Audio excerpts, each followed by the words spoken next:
안녕하세요, 필름 느와르입니다. 오늘 리뷰할 작품은 23년에 개봉한 정범식 감독의 영화 뉴 노멀입니다. 이 앞으로는 치명적인 스포일러가 포함되어 있으므로 아직 감상하지 않으신 분들은 주의하시기 바랍니다. 그럼 리뷰 시작합니다. 보통 인연이 아닌 것 같은데 그쪽은요?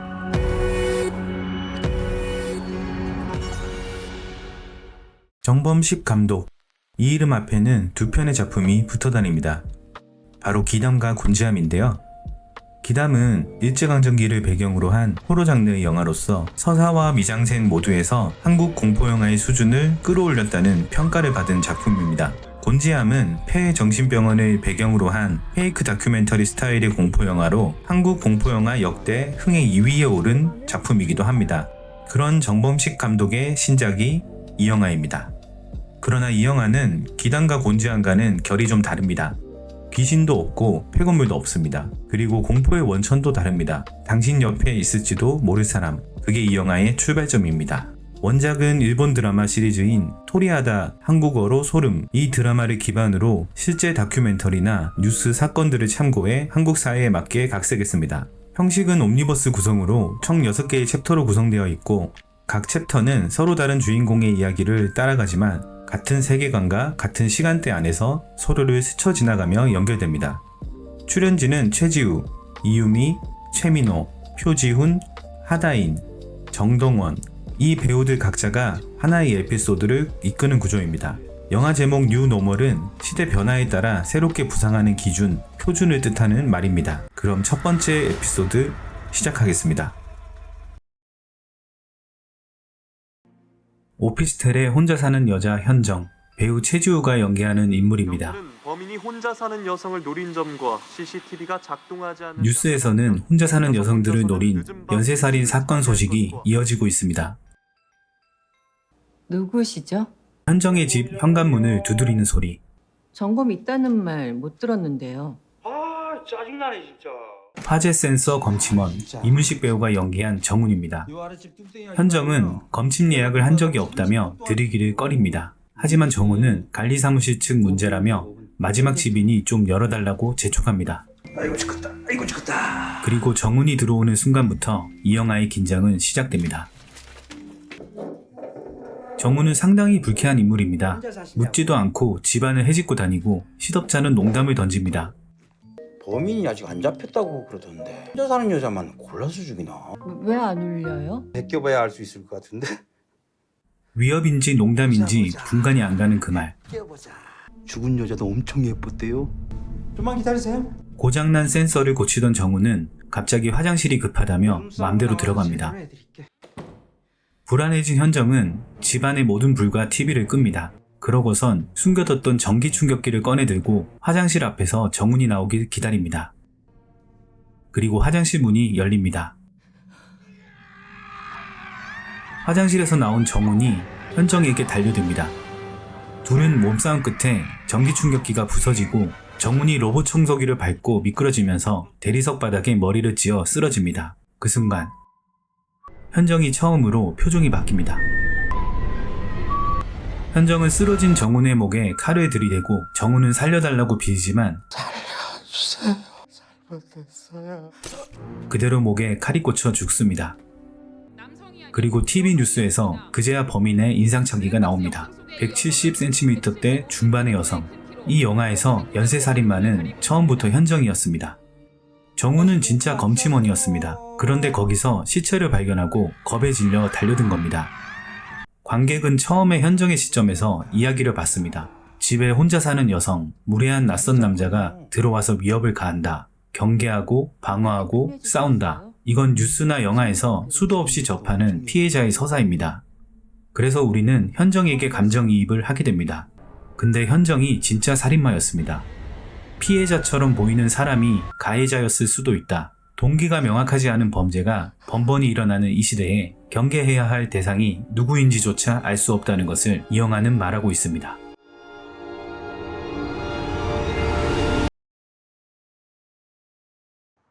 두 번째 챕터의 주인공은 중학생 승진입니다.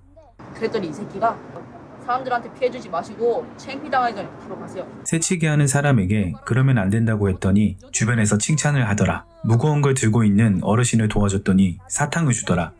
봉사활동 좀 들어가는 것도 아닌데 다른 사람 왜 도와줘? 이 새끼 마음이 썩었네. 승진은 이걸 보면서 콧방귀를 낍니다. 근데 한편으로는 나도 한번 해볼까 싶은 마음도 있습니다. 그러던 중 버스 종료장에서 휠체어 바퀴가 화단턱에 걸려있는 고생하는 할머니를 만납니다. 할머니, 제가 밀어드릴까요? 제가 모셔다 드릴게요. 응? 집 가까우시잖아요. 승진은 할머니를 도와주기로 합니다. 나도 영웅이 되어볼까 하는 가벼운 마음으로. 손주 같은 승진이가 이렇게 할머니는 착하다며 연신 칭찬을 하고 나왔네. 수의사? 네, 전 동물 좋아해서 수의사가 되고 싶어요. 잘 됐다. 승진이 강아지 좋아하면 할머니가 한 마리 강아지를 좋아하는 승진은 깊은 마음으로 휠체어를 밀며 따라갑니다. 짱 귀엽지? 그런데 갈수록 골목이 후미지고 을씨년스러워집니다. 우리 딸이 강아지 데리고 내려온다니까 저기 안까지 들어가자. 건물들도 낡아있고 인적도 드물고 승진은 뭔가 이상하다는 걸 느끼면서도 멈추지 못합니다. 그렇게 도착한 곳은 수상한 기운이 가득한 허름한 건물. 할머니가 강아지를 주겠다며 승진을 건물 깊숙이 끌어들이자 승진이 수고 많았네. 이거 봐봐.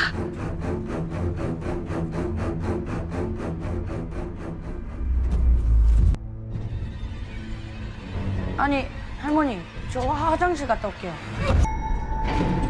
엘리베이터에서 건장한 남성 2명이 나옵니다. 승진은 간신히 건물 입구를 도망치지만 입구에 또 다른 남성이 기다리고 있습니다. 그렇게 그대로 건물 안으로 끌려 들어갑니다. 할머니와 그 남성이 입구에서 목격자가 없는지 확인하고 건물 안으로 사라지면서 챕터가 끝납니다. 이 챕터가 말하는 건 단순합니다. 선의가 반드시 좋은 결과를 가져오지 않는다는 것. 더 정확히는 선의가 범죄의 미끼로 쓰일 수 있다는 것. 피터와 늑대 삽입곡이 이 챕터의 메시지를 압축합니다. 양치기 소년이 뛰어가는 그 경쾌한 곡이 흘러나오면서 승진이 납치되는 장면. 피터는 결국 늑대에게 잡혔습니다. 이 챕터는 이것이 새로운 시대의 공포라고 말합니다. 선량한 행동을 하는 사람이 표적이 되는 세상.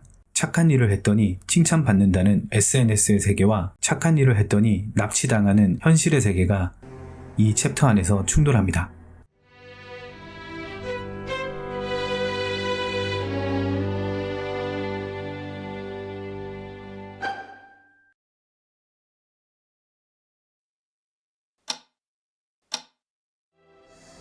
진짜로요? 네. 편의점에서 음료수 사다. 미안해. 왔어? 아직. 프로필 사진은 잘생겼어? 주인공의 이름은 현수, 취업 준비생입니다. 그냥 나온 거야. 근데 니 웬일이냐? 데이트 어플 깔고 그런 데 나가 있고. 그래 현수야, 너 이제 지원 오빠 있고 진짜 좋은 남자 좀 만나라. 전 남친과 헤어지고 오랫동안 사람을 만나지 않았나 봅니다. 현수는 데이팅 앱을 통해 소개팅 약속을 잡습니다. 야, 내가 별로면 연락할 테니까 좀 끊어. 현수가 들여다보는 인터넷 기사에는 데이팅 앱을 이용한 범죄에 대해 나오지만 또라이 새끼들 왜 이렇게 많아? 나와는 다른 세상 얘기를 보는 것 마냥 무시합니다. 그렇게 계속 카페에서 기다리는 현수. 뭐야? 그런데 상대는 약속 시간이 지났는데도 사과 한마디 없이 무례한 메시지만 보냅니다. 인상착의를 물어보는 소개팅 상대. 현수는 노란 가방을 들고 있다고 알려줬습니다. 뭐하는 새끼야? 현수의 반대편에서도 데이팅 앱 소개팅이 진행되고 있습니다. 오늘 이상형 매칭 점수가 역대 제일 높게 나왔거든. 여성 혜경과 남성 은상. 어플이 편도가 괜찮겠어? 나 안 먹으면 배 아파. 지금 폰 2대를 여자 꼬시는 거? 아이씨. 됐다. 그냥 내 똥 밟은 걸로. 혜경은 은상이 자신 외에 다른 여성에게도 연락하고 있다는 걸 알고 싸우고 나가버립니다. 한편 현수는 아직 본 적도 없는 남자지만 매너 없는 태도에 지쳐서 약속을 포기하고 귀가하려 합니다. 뭘 찾아? 또라이야? 그 순간 지금 밖에 누가 칼 맞았대. 거리에서 자신과 똑같은 노란 가방을 맨 혜경이 괴한의 공격을 받은 걸 목격합니다. 너 가방은? 겁에 질린 현수는 친구에게 빨리 오라고 연락하며 집으로 돌아갑니다. 그렇게 엘리베이터에 타는 현수. 그런데 그 순간 데이팅 앱 알림이 울리기 시작합니다. 이상형 매칭률이 96% 나왔어요. 그쪽은요? 엘리베이터에서 현수와 마주친 현정. 잘못된 것 같은데. 애초에 현수가 데이팅 앱으로 만나기로 한 사람이 현정이었습니다. 노란 가방. 현정의 눈에 현수의 노란 가방이 보입니다. 이게 이 챕터의 핵심 연결고리입니다. 챕터 1에서 드러난 현정이 연쇄살인마라는 사실 위에 챕터 3는 그녀의 또 다른 범행 동기를 보여줍니다. 현정은 데이팅 앱으로 여성들을 표적으로 삼아왔습니다. 자신이 여성이면서 왜 여성을 타깃으로 삼는가, 이 부분이 영화에서 명확하게 설명되지 않기 때문에 해석이 갈립니다. 어떤 분들은 현정이 연쇄살인마가 된 과정이 설명되지 않아서 캐릭터가 공허하다고 말합니다. 그런데 저는 이게 오히려 의도적인 선택이라고 봅니다. 이 영화가 공포로 삼는 것은 특정 인물의 서사가 아닙니다. 설명할 수 없는 범죄, 동기를 알 수 없는 가해자, 묻지마 범죄의 본질이 그것이기 때문입니다. 그리고 데이팅 앱이라는 매개, 연결이 되고 싶어 앱을 켰는데 그 앱이 살해의 경로가 된다는 것. 이 챕터는 현대인의 연결 욕망 자체가 위험의 입구가 될 수 있다는 걸 보여줍니다. 위풍당당한 행진곡이 흐르는 가운데 혜경이 살해되는 장면. 이 역설적인 선곡이 이 챕터의 잔인한 유머입니다.